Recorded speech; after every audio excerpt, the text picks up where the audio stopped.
make it there and can make it back.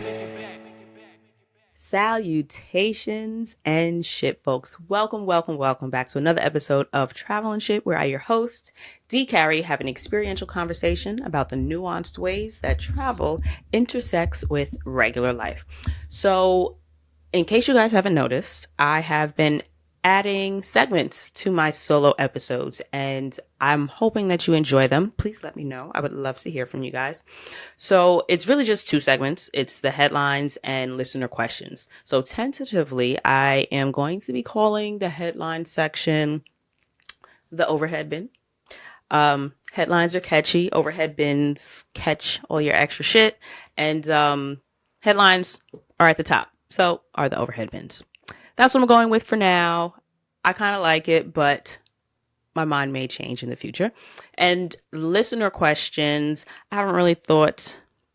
No, I've given a couple different thoughts as to what that should be called. I haven't found one that I really want to stick with. I'm thinking customer service line. I don't know, but it's not giving what I feel like it should give. So for now, it's just going to be listener questions. But those are the two segments that I've implemented on the solo episodes. And I'm hoping that you guys are digging them. Would love to hear from you. Shoot me an email, dcarrie@travelandshippodcast.com, and let me know what you think.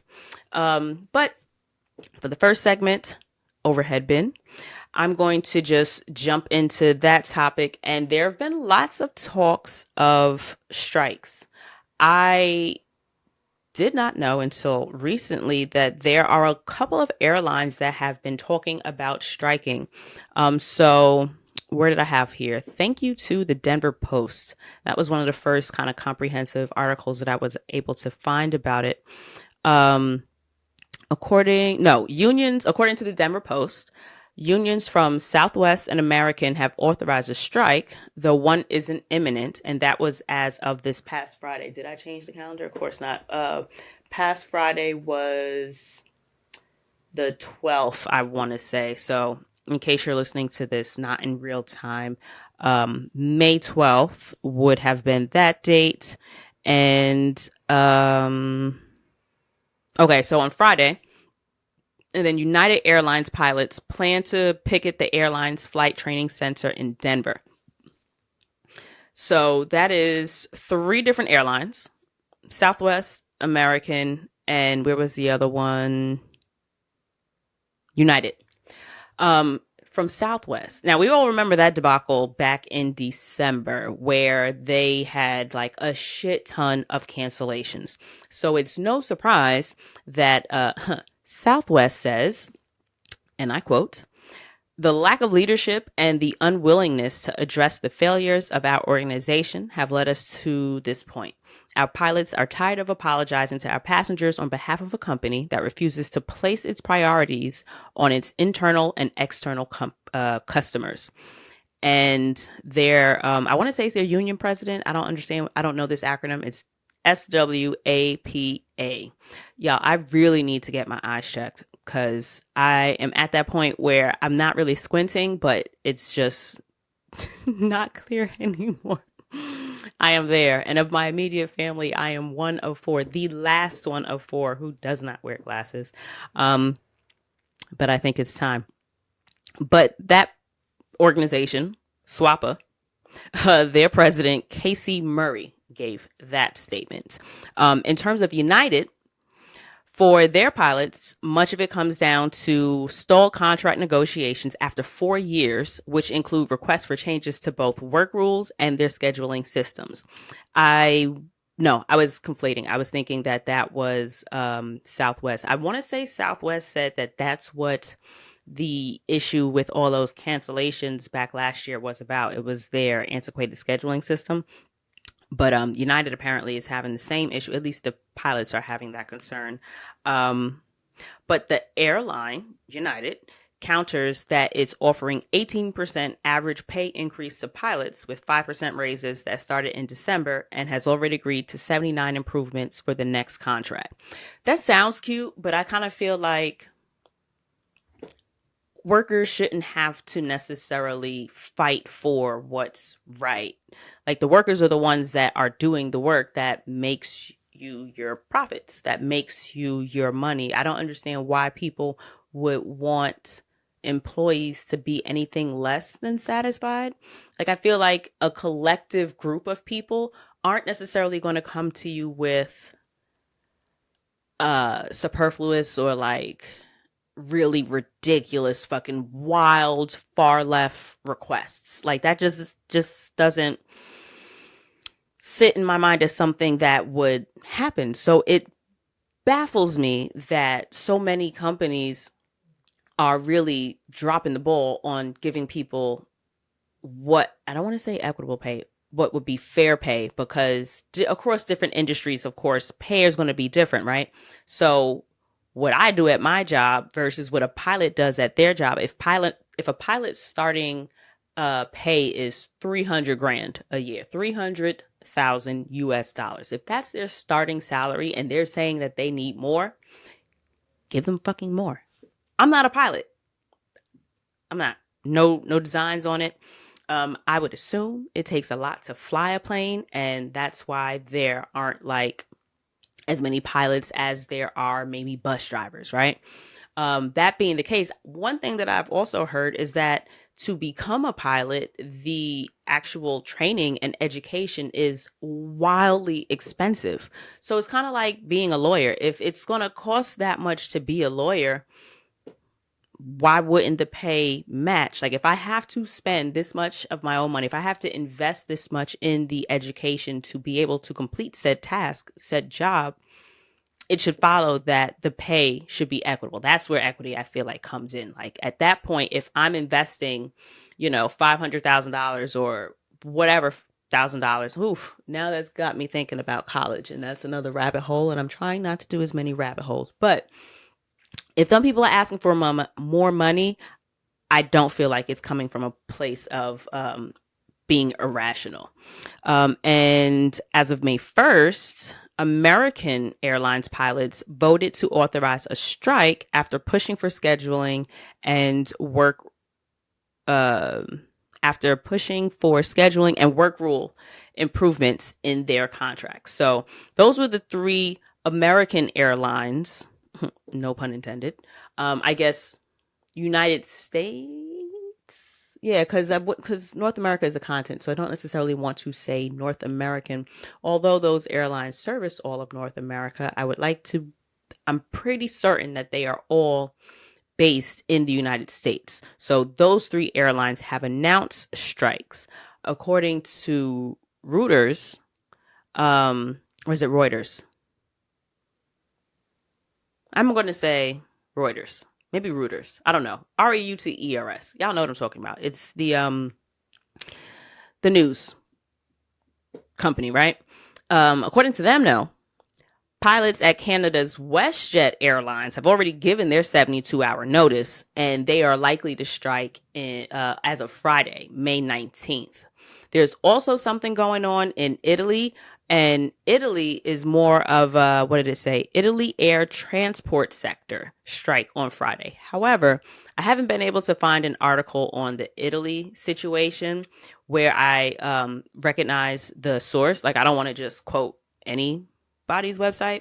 And I'm not familiar with any of the ones that I came across. Like, I haven't seen anything on like CNN, Washington Post.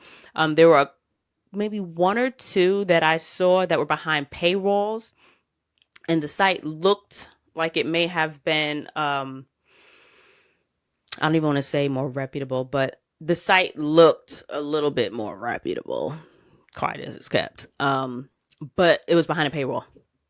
I'm not paying a site that I'm never going to visit again for one article. But that being what it is, there are, surprise to me, so many different little pockets where airline employees are not with the shits right now. But thankfully, in the United States, we have what is called the Railway Labor Act. And as of 1936, it was also applied to commercial airlines.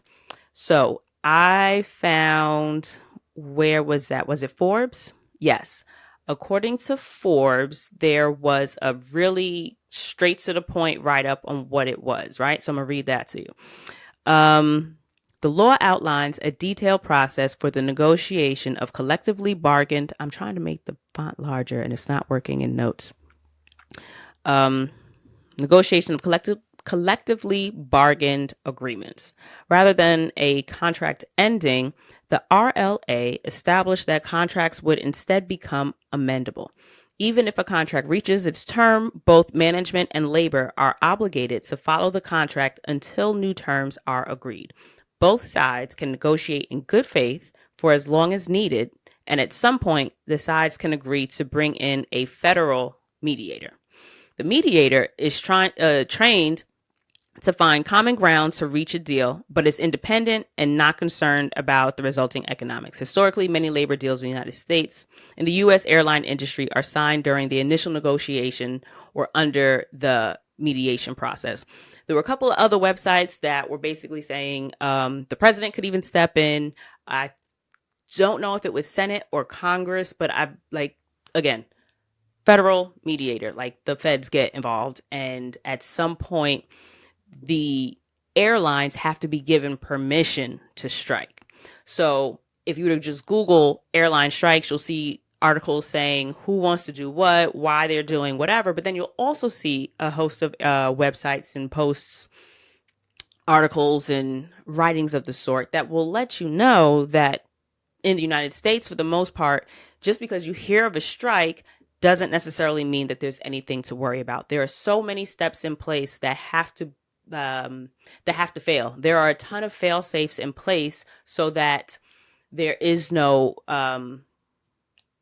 mass chaos and the strikes are going to cause a ton of issues. Now, that, to my understanding, doesn't necessarily apply to smaller airlines, because back in 2010, and let's not get carried away, I had to Google that date.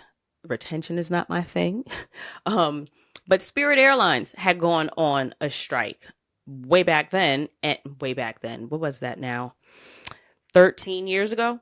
They went on a strike, but I believe it was because they were a much smaller airline at the time, and that somehow was allowed. But for the most part, the sources that I'm coming across are saying, don't really sweat it. You're good in the United States in terms of avoiding the clusterfuck of a strike.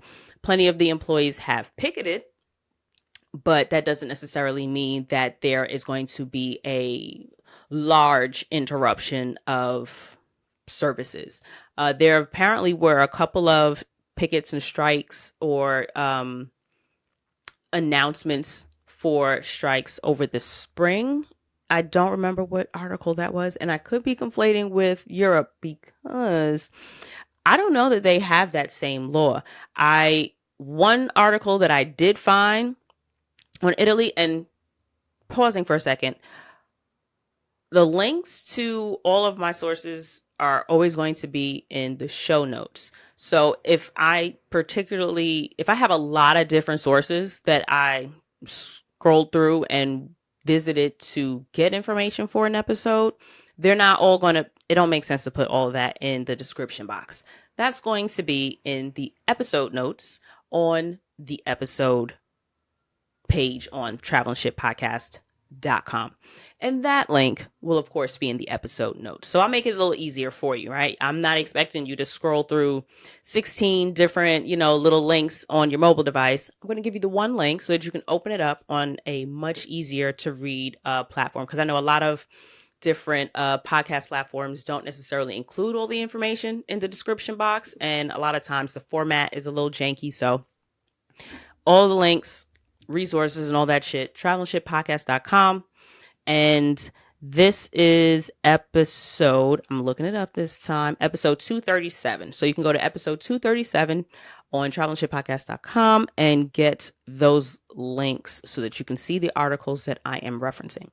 So as I was saying, I do not believe that, I don't know if Europe has those types of laws in place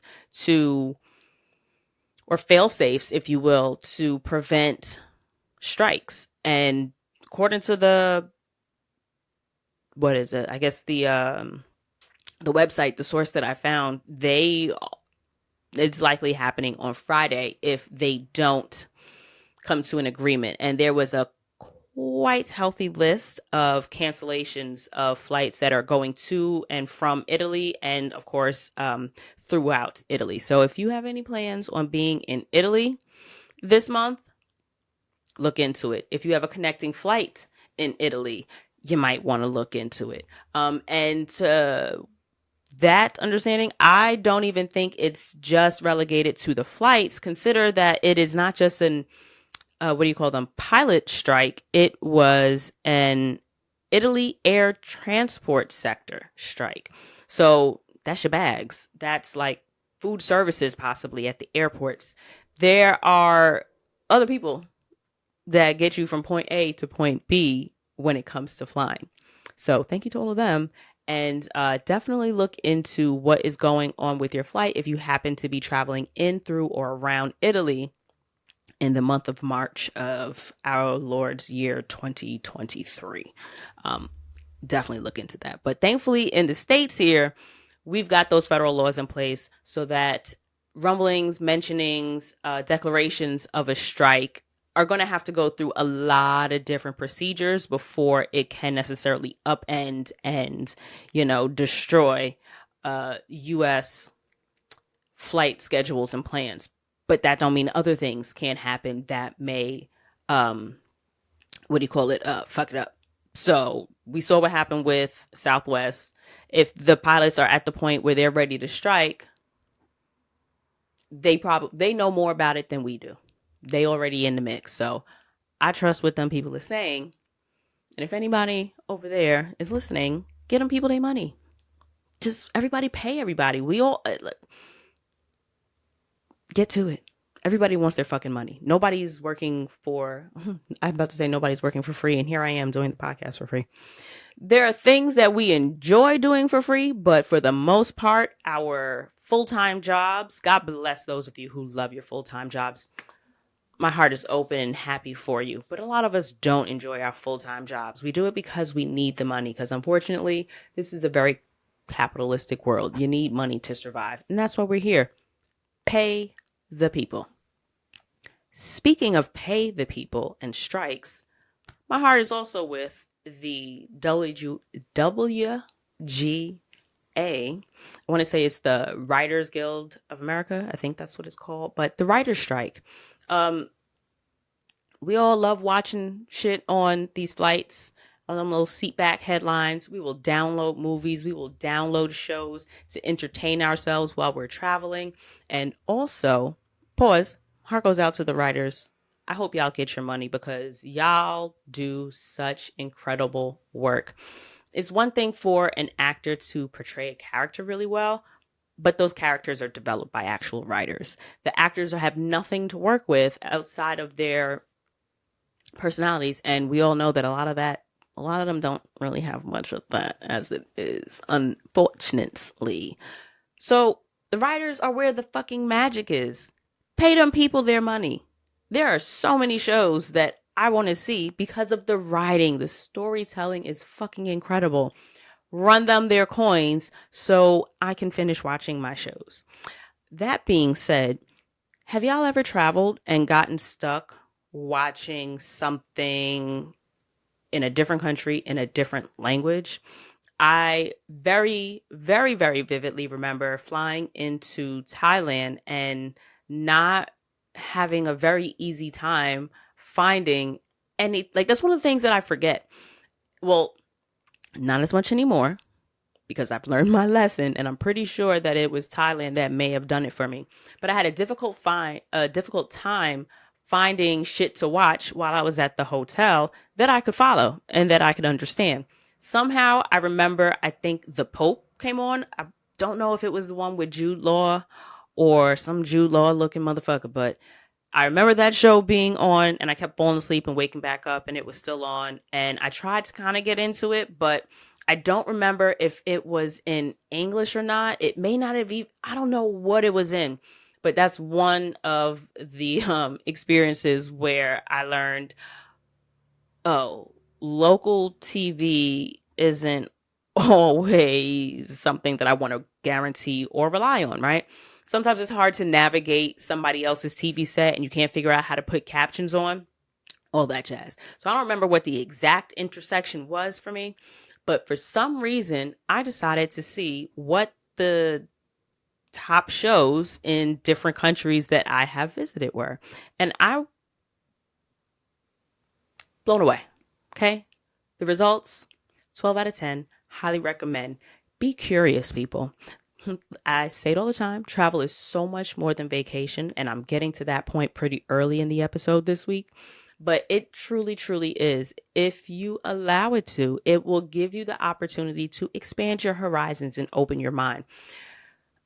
I've been to almost 25 countries. I think I'm at like 23, 24 different countries. And I've never really given too much thought into what the people in those areas like to watch. I've got shit that I enjoy watching here. I'm really looking forward to P Valley coming back. Really looking forward to Severance. I'm really looking forward to what was the third one that we were watching? We tend to binge old TV just because I like things coming to an end. Oh, the show is an Apple. It's an Apple show with Gugu and Mbatha Raw. One of my favorite actresses, by the way. I'll watch anything she's in. Whatever show that is. Surface. There we go. Surface. I'm really excited for those three shows in particular to come back. And I know that there are quite a few. Abbott. Abbott Elementary. The shows that we watch every week are Abbott, Walker. Walker is actually a guilty pleasure because it's technically not something that I would really be interested in. The only reason why I watched Walker, well, I currently watch Walker, one, nostalgic. I used to love watching the original Walker, Texas Ranger, with the Chuck Norris. Always watched it at my grandparents' house. So nostalgic for me because I immediately connected to my grandparents and watching TV at their house at night. And I only started watching Walker because I'm a huge Supernatural fan, and the lead character, the main character, not Jensen Ackles, but Jared Padalecki, he plays Cordell Walker in the new show. And so I figured I'd give it a try. Love the show. Absolutely love the show. I feel like his supporting cast is where the magic is. The couple that plays his parents, personal favorite characters. They are my favorite characters in the show. The actors that play his parents, absolutely love them. The young woman that plays his daughter Stella, absolute beauty. She is such an incredible actress. And the writing is incredible. It's like just watching the character progression, the character development as the series progresses, all of it. Love it. So I say a lot to say, that show, Law and Orders, Big Teeth. That's what I call I call the show Big Teeth. Queen Latifah is a cousin in my head. She is another Dana. So I feel like we share that. And we also have was Shadell a guest? I don't know if Shadell was a guest on the show, but a friend of mine is actually a hairstylist, but like she works on sets, movies, with celebrity clientele. And she did her hair for, I want to say, season 3, episode 7. So we've got that little single degree of separation between us. But The Equalizer, looking forward to that shit coming back too. So we got shit that we looking forward to, and the talents that are making it what it is, I need them to get their coin. So writers, hat tip, all that jazz. My heart is with you. God bless, Godspeed, stand the fight. As a creative, I support you. I will just rewatch old shit until they get paid for the incredible new shit. But that being what it is, streaming, I'm so glad that I am fucking curious because I came across some wildly incredible shows, y'all. All right, so what I did, went to netflix.com and I looked up what they've got, a little bar. Don't remember how exactly I found out that they have it. Again, being curious, tinkering around. But if you go to Netflix, you can search based on country. So you can see what shows are the top 10 streaming during any, I don't want to say any, but you can choose like the weeks. Let me go back to the website. Okay, was this the global one? Yeah, so I also looked up, okay, no, this one is by country. And then there is just there's a global top 10. You could just Google Netflix, Google global top 10. And globally, digging around. Right now, Black Knight season 1. It's its first week in the top 10, but it's already had 31,220,000 hours viewed.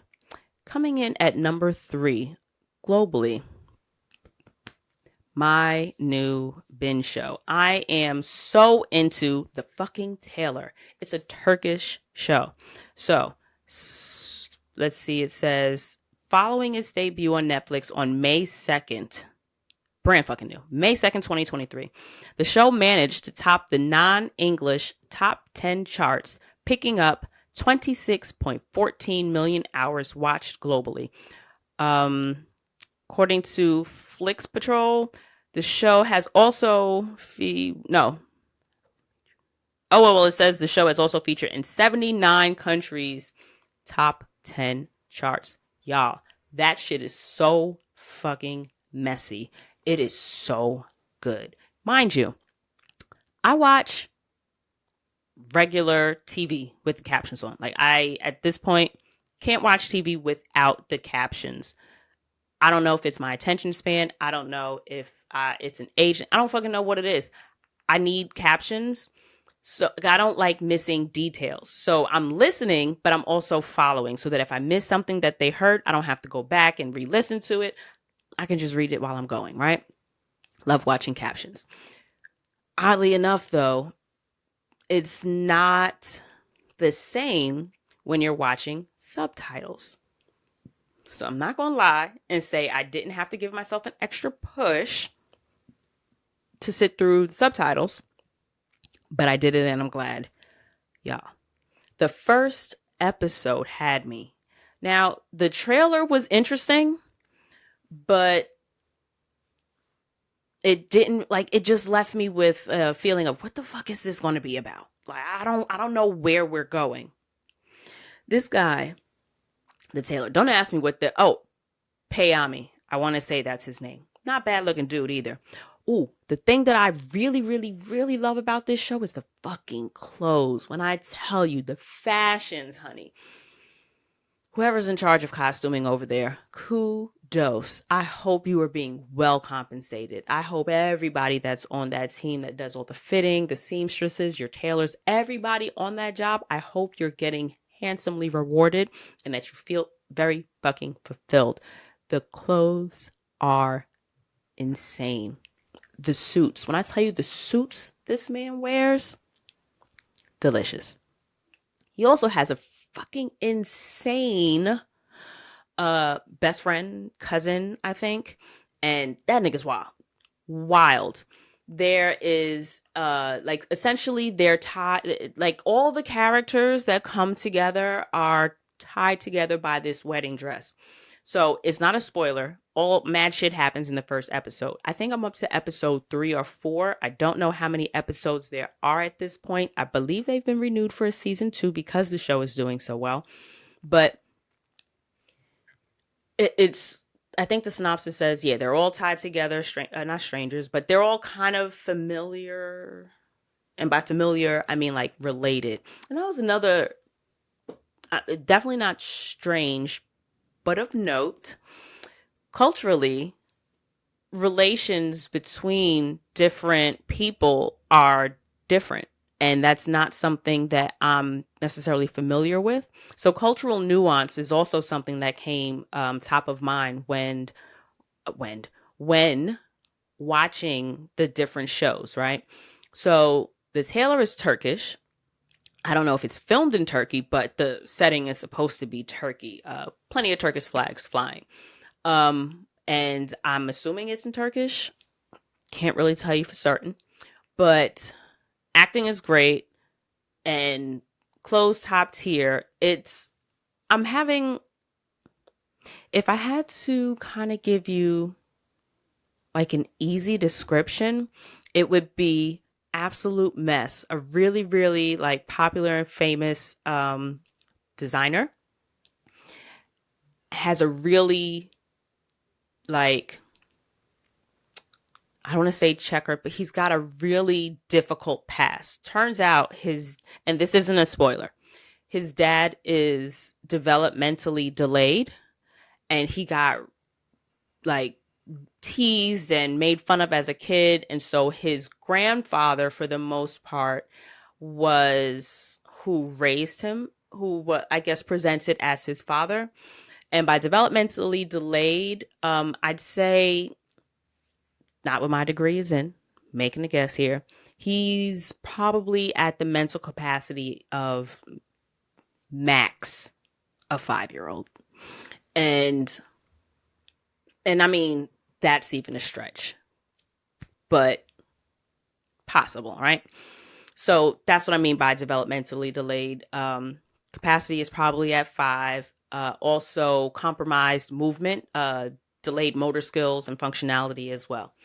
That's his dad. So he is trying to, now his grandfather passes. He ends up bringing his family back to Istanbul with him. And now they're living on his huge, beautiful estate, but he's keeping his dad a secret. So his best friends, his like extended family and all that jazz, they don't know about his dad being there.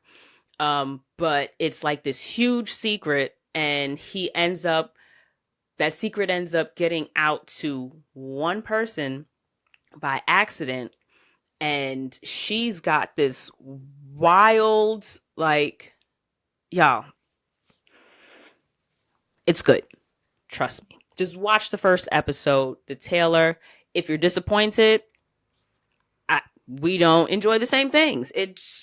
That's just what that is on that.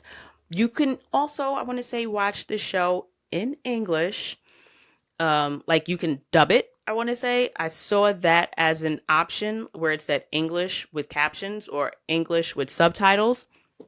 But I personally agree with my partner and would rather feel the emotion of the actor in their native language, or in the native language to the show. Like, I don't know these people. I don't know if this is their native language or not, but this is what they are recording the shit in. And I want that energy. I want to feel that along with watching and following the story. So The Tailor, it's wild, it's sloppy. I don't know where it's going. And every episode, it's like, oh my shit. How did we, oh my God, how did we get here? And where do we go from here? The shit is so good. The Tailor, it's nuts. Give it a shot. Second show that I looked into is The Marked Heart. This one, it says it's a Colombian series, and it has been number 1 in the top 10 non-English language TV titles on Netflix in over 68 countries. And it is the brainchild of a Venezuelan writer, Leonardo Padron. And that shit is good too. So that synopsis is a little bit easier so far. That's how wild The Tailor is. I have a really difficult time giving you even like a truncated version of what it is without like doing a long-winded explanation of the show. And I told y'all, I'm really trying to avoid the rabbit holes. And okay. So again, The Tailor, please check it out and hit me up. I want to know if y'all like that shit. I'm gonna do a poll on Twitter maybe in 2 weeks to give y'all a little bit of time so I can see who all of y'all has watched the shit. It is so good. But The Marked Heart. So that one is a Colombian series. Again, it's in Spanish. This one's in Spanish and subtitles. Do your thing. This one is about a man whose wife is killed by black market organ traffickers to take her heart and give it to I want to say it's the wife, because she ends up, like, we find out she has a heart condition on their wedding day. Like, she comes down the aisle and collapses before the wedding even actually starts. But her husband is the one that put all these pieces in play to get her heart. She doesn't know that the nigga's crazy and that he went to such far lengths to get her the heart. And I think I'm up to episode 2 in that, maybe 3. And it's so sad because the woman that they killed, she's a trumpet player. Her husband, I don't know. I feel like it's a family pizza shop. He makes pizza. She plays trumpet at the family and I say family, I don't know it's their family, but it's like a family-owned small business. It's a restaurant. Their kids are probably, I'd say 12 and 16 is what they're giving. But again, kids are hard for me to pin. I have a hard time guessing kids I know motherfucking age, let alone kids on the TV, because culturally and everybody looks different. I can't tell how old they are. So that to say, really sweet little family. The mom is killed. Her heart's given to this new guy, this rich guy's wife. And then she starts asking questions.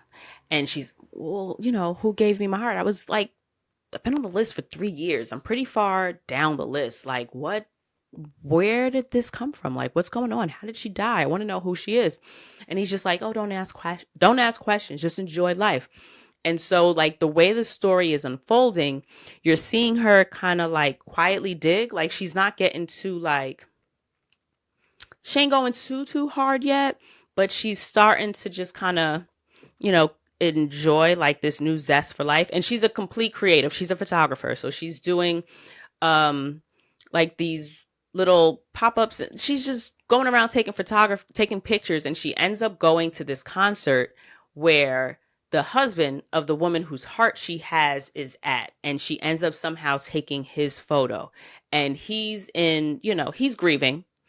And this concert is something that he and his wife were looking forward to, and they were celebrating and talking. I think it was their anniversary or her birthday or something. And they were, driving, singing the song of her favorite artist, who he had surprised her with 2 concert tickets to. So they were in that joyful moment. Oh, I can't wait to spend this time with you, have this moment. This is the second time we're seeing blah, blah, blah, blah, blah, blah. And then the car accident happens.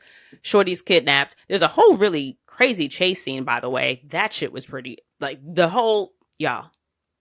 Again, these foreign shows, you think like American TV is nuts? I'm seeing that we don't have, like, I feel like we have a participation trophy in fucking nuts. Like, these other countries is far outshining us, and I don't know where the fuck I've been, but this shit is television, honey. My God, it is so good. But it's like, end scene. Where are we going with this? The show is mad good. And the final show I'm gonna bring up is Welcome to Eden. That one, so far, is cute. It's just, again, it's rounding out the top 10 of the global shows on Netflix currently. That one, also in Spanish. I don't remember what country it came from, but it's basically a bunch of young adults who are unhappy with their real lives, somehow get contacted by it. The one girl that they are, using as, I guess, the lead, if you will. It was a random text message that she got, and this random text message just asked her, "Are you happy?" And she's like, "Who's this?" And they're just like, "Are you happy?" And she's just like, "Well, who's this?" And they're just like, "Come on, just answer the question. Are you happy?" And then all of a sudden she plays into it. You don't know who the fuck it is, but now all of a sudden you answering questions and clicking on links. They send her a video, and it's basically envisioned like a whole bunch of white kids in Ibiza. Imagine Croatia Yacht Week, but like the white people there. No blacks. Like, I feel like there are maybe 2 brown people. And what's wild to me is it's not like y'all don't have Afro Latinos or Afro Latinas. It's like, so y'all couldn't mix in a couple more brown people? I think the whole show so far, like, I've seen 2 brown faces. So that part's quite disappointing, especially considering the content. It's not like it's a family and you just throw in a random black friend, right? That's not what we're talking about. These are young creators. Like they come, like one of them is not creatives. They're just young people who apparently are displeased with their regular life and take up this random company's offer on the party of a lifetime. They have them in like some random alley. Of course, it's the adult in me is screaming the entire episode. Like, how could you be so fucking stupid? I don't think there's I've done some dumb shit, like some really dumb shit.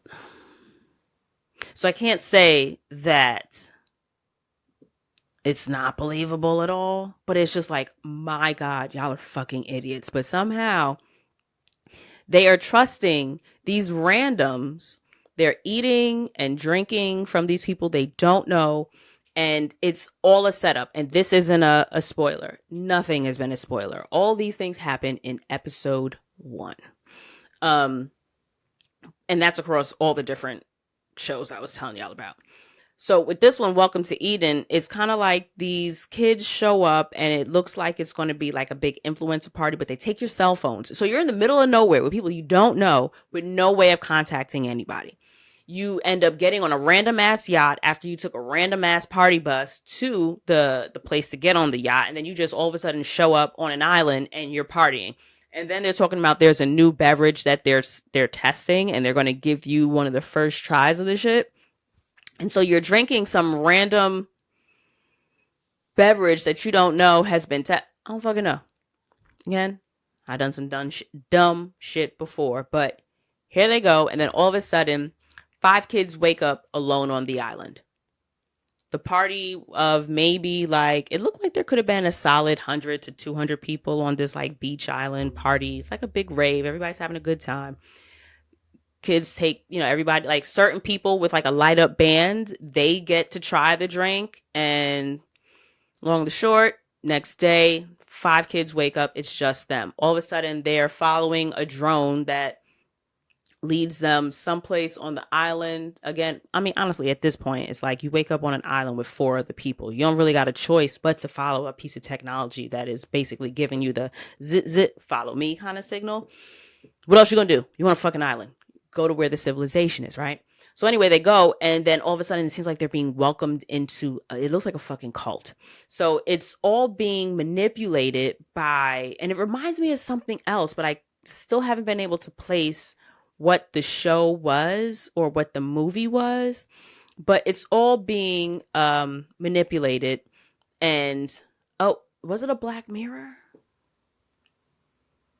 Maybe like, the Black Mirror episode with, is it Daniel Kaluuya?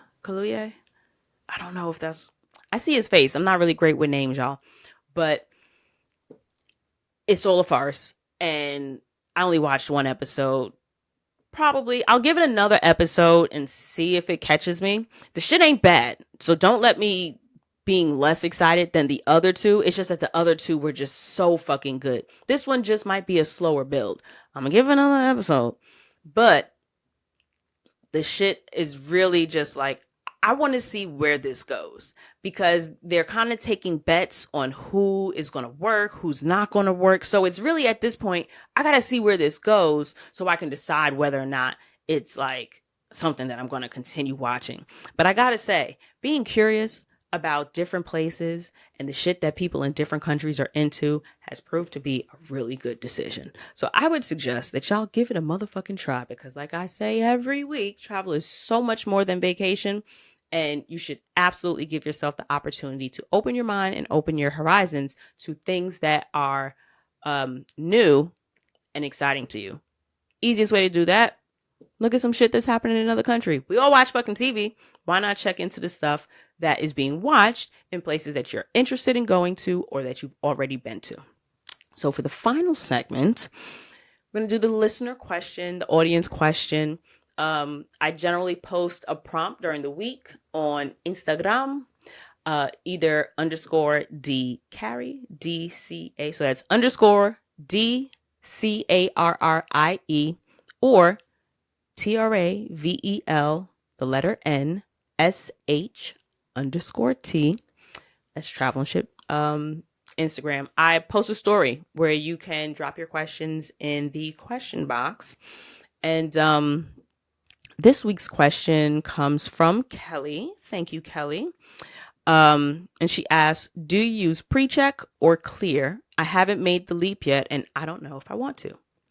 Well, I will say that one of boyfriend's Christmas gifts was pre-check because I got tired of waiting on the general public line with him. I think pre-check is absolutely worth it. The distinct difference between pre-check and clear, other than the price, clear is $189 every year, and pre-check will run you, I want to say, $85 for 5 years. Your TSA pre-check clearance lasts 5 years, which reminds me I should probably look into that. Will do. But clear can be used at other places outside of an airport. So one of the main, first of all, it's a yes.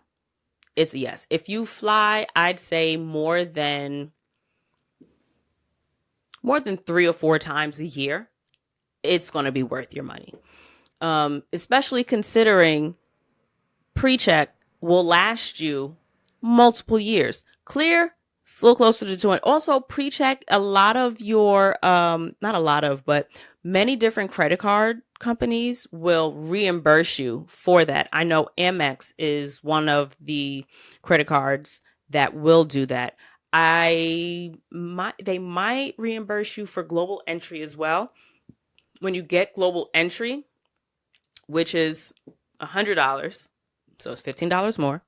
For when you get global entry, you automatically, you get pre-check in that application.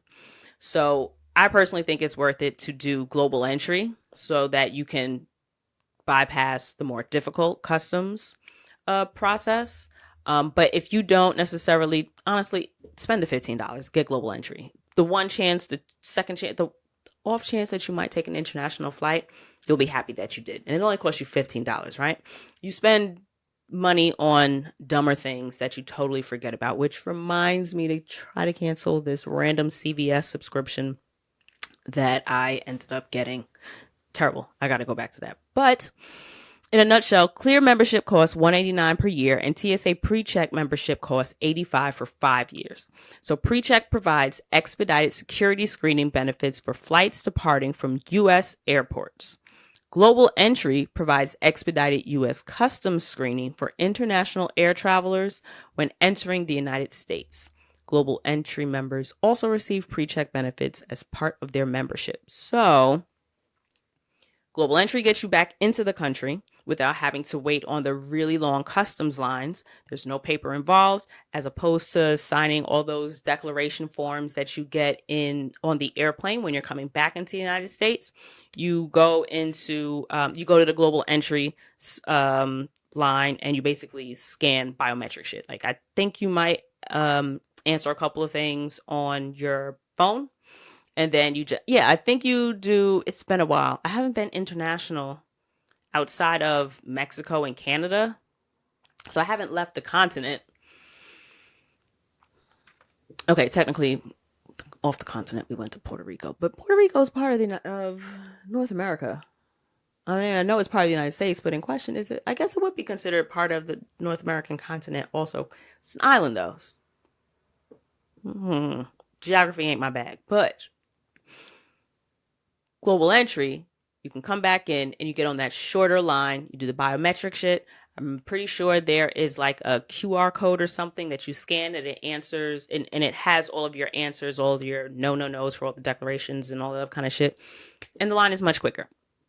Now I've heard tons of things about the TSA line being just as long as the regular line in certain airports. So that is something that I can't confirm or deny for you. I generally fly out of JFK. It is very rare that I will fly out of anywhere but JFK. Other than JFK, LaGuardia. Those are my airports, JFK and LaGuardia. So I've not had the experience where pre-check is a longer wait than the regular airline line. That's not been my experience in either of those two airports. But one thing to note is that not all airlines will let you use pre-check in all airports. I want to say I flew a Chinese airway. I think it was China Airways, or I don't remember what it's called. I actually have a blanket from there. But I was not able to, because you have to have pre-check on your boarding pass, whether it's printed or it's the mobile version of it. That flight in particular did not have a mobile version, so I had to go to the desk and have them print. I couldn't even go to the kiosk either. I had to go to the desk and have them print my boarding pass. This was the flight to China, and that boarding pass, that airline in particular, did not allow for TSA pre-check. So I had to wait on the regular line, so pre-check didn't work in that instance. However, Clear, apparently, because Clear works in locations other than airports, you can use Clear in stadiums and other venues. And I want to say Clear does a biometric scan, and Clear apparently, you can get on the Clear line even if you can't get onto the pre-check line if you have Clear. So some people do both. They'll do Clear and they'll do TSA. For me, I'm not doing Clear. I don't necessarily go to enough venues or stadiums or other events. I guess if I had like tickets for a lot of sports games, or if that was my thing, or if I did like a lot of concerts, it would make sense for me to do that, but I don't. So for me, pre-check, more than enough. It was included in my global entry. And I absolutely suggest that anybody who travels more than twice a year invest in it. It's $100 that'll last you 5 years. 5 years for $100, and it'll expedite your process getting in and out of the airport. So absolutely recommend. And of the two, I would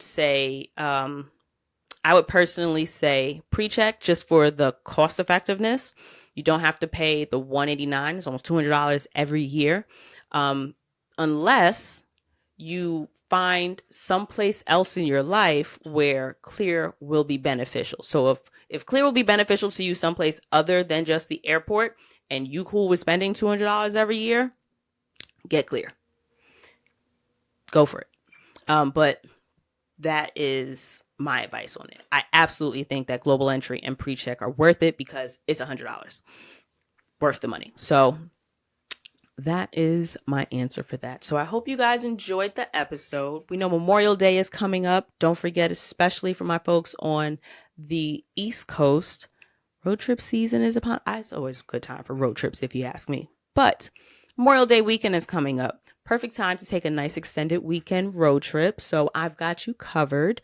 I've got my itinerary pack that has 5 cities that are easily accessible from New York City. You can choose your destination based on the vibe. What are you in the mood for? Do you got to bring your kids with you and you want something family friendly? Are you looking for something romantic? Are you looking to eat good? Are you looking for history and culture? Whatever it is you're looking for, I've got based on vibe. Or if you want something that's close by, or if you're feeling a little adventurous because you also got the Friday of the long weekend off also, and you want to drive a little further.